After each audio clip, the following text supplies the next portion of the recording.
Hey, friend. Welcome to the Virgo's Bible Podcast, where I free my besties from a life of being basic by way of good ass advice on love, relationships, and spirituality. I'm your host, Christina, wellness entrepreneur and author. Let's get into it. What's up, everyone? Welcome back to another episode of the Virgo's Bible. I am so glad that you have been sticking around. So today, this is going to be a trigger warning, maybe for some. But law number 5, protect women at all costs. Okay. So it's no secret. Today we're going to talk about the situation, and this is old, but new information has resurfaced. And no, this is not like a pop culture podcast, so to speak, because honestly, I try to get away from all of that, to be honest with you. But it popped up on my timeline and I had to say something because this is something that is, for whatever reason, still an issue for people to grasp mentally. So the hotel video of Cassie and Diddy came out recently, and it was very disturbing, very atrocious, very disgusting. It was horrible. And never in my mind, when everything came out for the first time, not 1 second in my mind did I ever doubt what Cassie said or any of her claims. I think that we as a society have gotten to a point where we no longer think for ourselves and we rely on having evidence.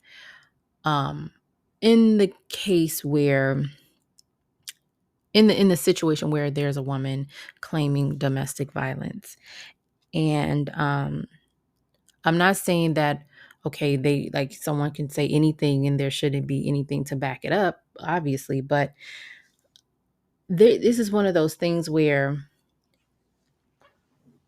a lot of people don't take that as a joke, if you get what I'm saying. So why are we as a society blaming women for voicing their experiences and what they've experienced with people, how they experienced others? As you already know,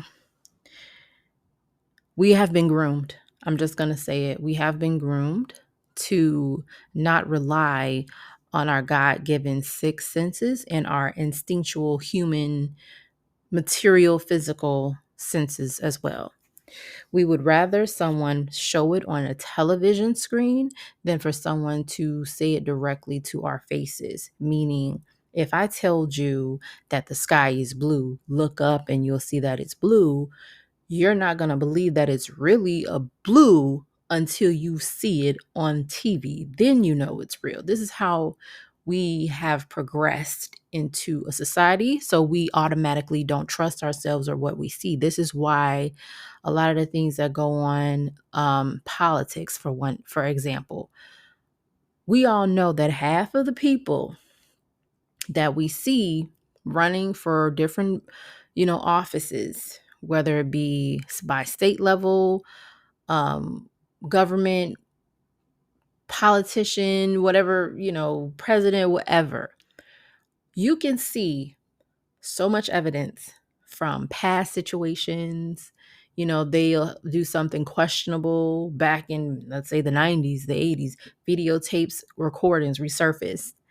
But yet we don't see, at the current moment, we don't see them for who they truly are because this is what they're showing to us on television. But we've seen and heard with our own ears and eyes what they did or what they said. We have been made to not trust ourselves and rely on our external validation for things. So when it comes to this situation with Cassie, it's very disheartening because a lot of people, and I guarantee you it's still going to be people that see her as like, well, what did she do? What did she do? She did something to provoke it. There had to be. I don't care. And let's go back to preschool with it. Okay. I don't care what type of argument you get in with someone. whatever fisticuffs, whatever, not fisticuffs, but, whatever spat you get into with someone, there is no reason for you to put your hands on someone else. I don't care how mad you get. I know it may be tempting because you're angry, but this is where self-control comes into play. And this is where being an adult comes into play, knowing the right thing to do and doing the right thing. So just because it may seem a certain way doesn't mean it's always that way. And even if it was a situation where, let's say, for example, and I'm not even saying that this is what it was for her, but if she did do something crazy, there's no reason. If you've ever seen this tape,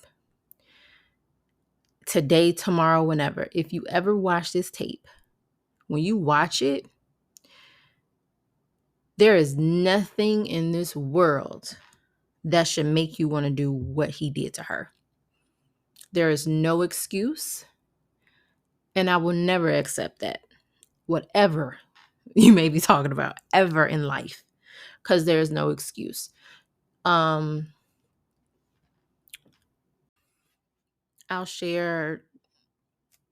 paraphrase rather, a personal story of mine.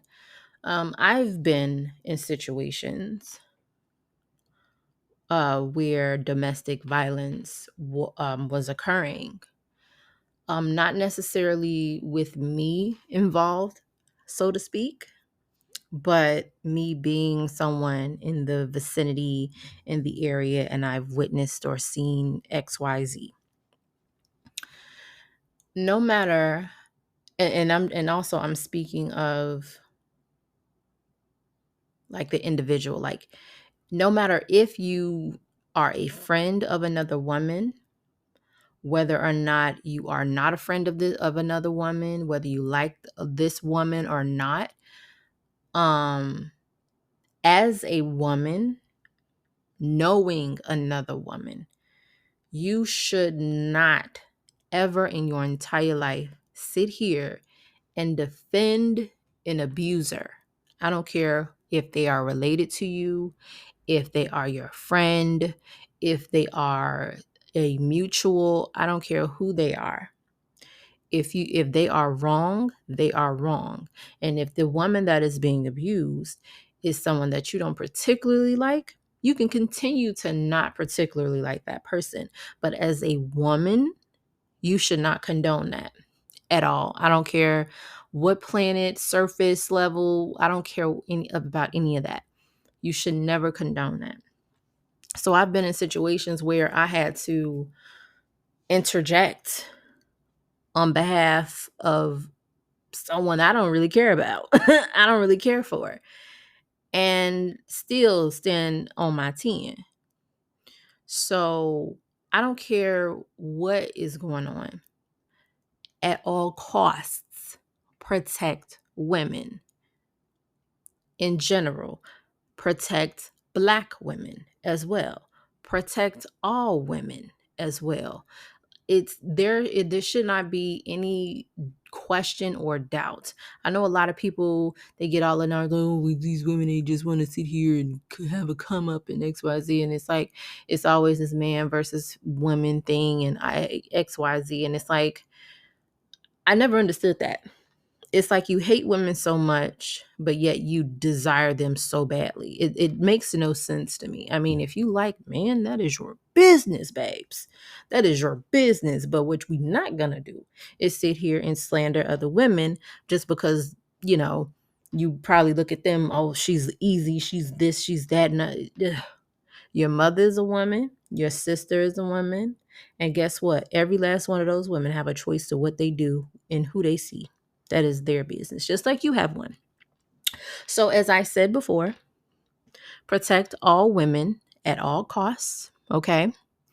What happened with Cassie? I never doubted one moment ever. We have gotten to a place in our waking society, waking moment, that it's okay to just sit here and blame other, victims of domestic violence or sexual assault and that sort of thing. It's not okay. And you wonder why a lot of these women are afraid to come forward is because of the backlash.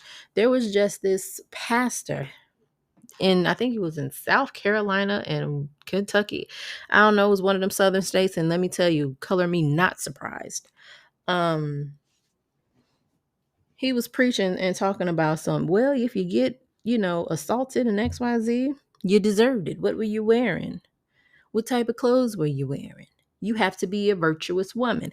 The purity culture bullshit that still makes its way in churches and society is struggling to stay alive. And when I say struggle to stay alive, I mean women are coming out as their authentic selves. They are choosing bears over men. And let me tell you, if I sit here and choose the bear, listen, I saw this post and I was like, damn, even Jasmine Sullivan chose the bear over the man. Child, that's how you know it's bad out here in these streets. She said, I am not scared of lions and tigers and bears, but I am scared of loving you. Oh my God. Oh my God. Jasmine was on to something before she knew she was on to something. That's how you know it's bad out here. That's how you know it's bad out here. And please don't take my laughing as, taking, the situation lighthearted or anything like that. But I'm just like, think about it. Like, I'm just going to share something so real with you. Before my dad left this earthly plane and transitioned to another form of existence, my father said to me, baby, you need to get you a pew pew. And I said, I don't know. I don't really, because, if you are from where I am from, you know what that can do. So I try to stay away from stuff like that, if you get what I'm saying. But at the same time, I already know what it is. And I'm a realist. I'm not an idealist. Um, I would like to be idealistic, but realistically, you have to be a realist. So me at that time, I told him, like, you know what? I don't know. I don't feel really comfortable having one. So I left it with him. But yeah, women, protect yourselves. If you feel like you need to get any form of mace, brass knuckles, taser, box cutter, pew pew, whatever, get what you need. I would never not tell a woman to not use what is at her disposal. Take your self-defense class. Use your hands. Okay. I've heard of people. I went to school with a girl whose hands were registered. I will never forget that ever in my life. And if you've ever met this girl in your life, you would know that she was not something to play with. But yeah, learn how to fight for yourself. Learn how to fight. Use what you can to protect yourself, and also understand what laws are for and against, and how they function when it pertains to self-defense and stuff like that. Um, Anything above the waist is a no go, if you get what I'm saying. There are certain places that you should and should not aim at. um, there's a certain protocol when it comes to using a pew pew, so make sure you educate yourself, ladies. But I'm gonna say this: don't ever stay in places where you do not feel safe. If you ever feel like you need to get away, follow your first mind. Don't let your ego tell you that you need to stay because, oh, where am I going to live? Where there are so many resources for women. Granted, I have seen and heard of horrible stories of women getting out of those types of situations just to get into another situation. If you get what I mean, with these certain quote unquote resources. So just be mindful. But if you have no other support system, Make sure you utilize those resources, women's shelters and things of that nature. Like, get yourself up out of those situations, because it's only going to get worse. People like that, they don't know what rock bottom looks like until they are exposed and they are experiencing hardship to the 10th power. A lot of people don't learn a lesson until they are forced to see themselves for who they are and who they have always been.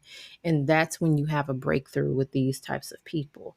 And it could take time. Unfortunately, I'm not saying that people that do stuff like this can't be rehabilitated, but honestly, it's a hard process.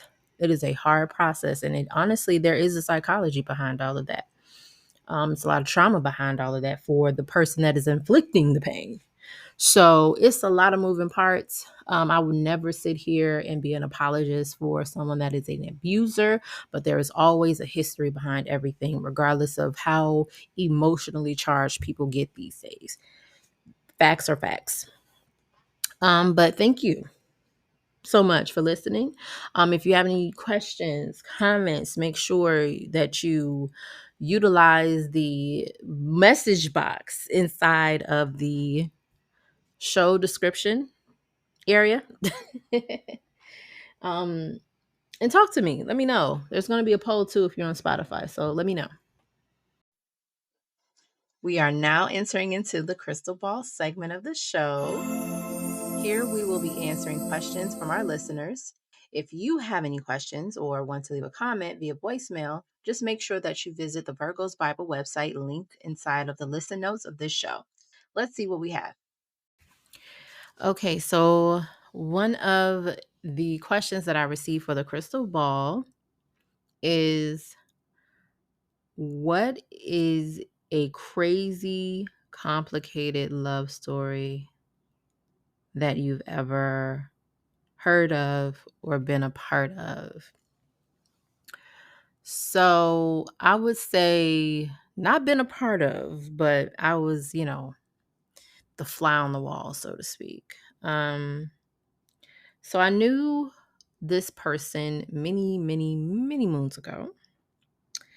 They were dating this guy, and he wasn't the best person to be with. So there's that piece. And unfortunately, this person also, well, the person that they were dating had sisters, okay? Sisters that were basically manipulative and using her. And they were very much, they were just, they were conniving, basically. That's the best way I can say it. So basically, the person that I know, they dated this person for, they wanted them for a while, but then the person didn't get with them until later on. Eventually, the guy that she was dating ended up living with her, and against her better judgment, well, my better judgment, I should say, they went ahead and moved in. But I already knew it was some mess to begin with. Turns out the guy, he was serving out of her home while she was at work. And if you know what serving means, you already know what I'm talking about. So he was serving out of her house. She didn't know, allegedly. Me personally, I know the ins and outs of my house. You can't tell me what's not going on in my home, because I don't care how much I work. I know what's going on in my house. But either way it go, at any rate, she didn't know. Long story short, and granted, this person that I used to know, they fought tooth and nail to have their own dependence from their family, their, parents and stuff. So they worked really hard, and I saw that within them. But that work ethic took a toll on her body and even her mental health. So she basically was overworked and tired. So while she was at work, he was there doing whatever with probably whoever, and also serving. Long story short, middle of the night, she sleep. Boom, boom, boom. she hears a loud banging at the door, and it's like, da-da-da, police department, open up. And they didn't come to the door. They burst the door in and raided her house. Well, her apartment. Raided her apartment for the contraband. And unfortunately, she ended up losing her place because of that situation. And when that happened, the sisters that I mentioned earlier were more concerned about him being away in shackles than her well-being, than her having a place to be. And the biggest slap in the face with that situation was the fact that she questioned me about me telling her business to one of the sisters. Now, one of the sisters, they were very just nasty. They were really vile. They never really cared for her. They were really jealous. They had jealous energy. And before I even knew about all of this crystal spirit stuff, I knew that they weren't about, as old folks would say, a hill of beans. So she questioned me one day, asking me, how did this person know her business? And granted, I literally had just met this person for the first time in my entire life. We went to this person's house. Unfortunately, it wasn't very clean. But we went to this person's house, and I was with my friend at the time the entire time. There wasn't a time where I was alone with the other friend or her old friend in a room speaking to her about anything. Like, I wasn't talking to her about anything. So when she came and confronted me, I was like, first of all, and she said, in the manner in which she said that I told her business was in Facebook Messenger. I was like, I've never seen her before in my life. You are the one that introduced me to her. Why in the world would I tell your business to a stranger? Like, I see them as a stranger. You don't, because you've known them before. They were basically rekindling, right? But I was like, why would I sit here and do that? Like, that doesn't make sense. And then it's like, what is the content of the conversation where I was just like, hey, this is her business? Like, it didn't make sense. And you went with it. That is what made me so livid. And I just said, you know what? I don't have time for this. Goodbye. And I literally parted ways after that. But as far as her story goes with that person, of course, obviously they ended up breaking up, because it's like, really? You doing this outside of my house? I live here. Your name is not even on the lease, and you're doing this? And now I don't have nowhere to stay because of you? And your sisters aren't even trying to rally behind me to help me? And it, yeah. So yeah, I had that was a crazy story. Yeah, that is like one of those. Well, that particular person's relationship was like, it's very weird in how everything happened. Yeah, that person was a red flag from day one. But unfortunately for that person, well, that person I used to know, they at the time didn't have a strong constitution, so they ended up being with who they, just basically desperate, and just having somebody just say they had somebody, even though they knew that they weren't good, right? So my advice to anyone that has ever been in a similar situation or has questioned somebody that they're dealing with, baby, please leave them alone. You are not feeling the butterflies in your stomach and unease for no reason, especially if you are a Virgo, okay? Virgo rules the gut. Any inkling of anything I've ever felt. Not saying it made me have to go to the bathroom, but I always had the gibble guts. I've always had the gibble guts. So yeah, make sure that you are trusting of your own better judgment over other people. Thank you. Thank you so much for tuning into this episode. Make sure that you check out the listen notes of this podcast for highlights, book recommendations, the crystal ball link, and much more. Also, make sure that you're subscribed to the newsletter to receive all things a part of the Virgo's Bible multiverse and more. See you in the next one. Bye, girl.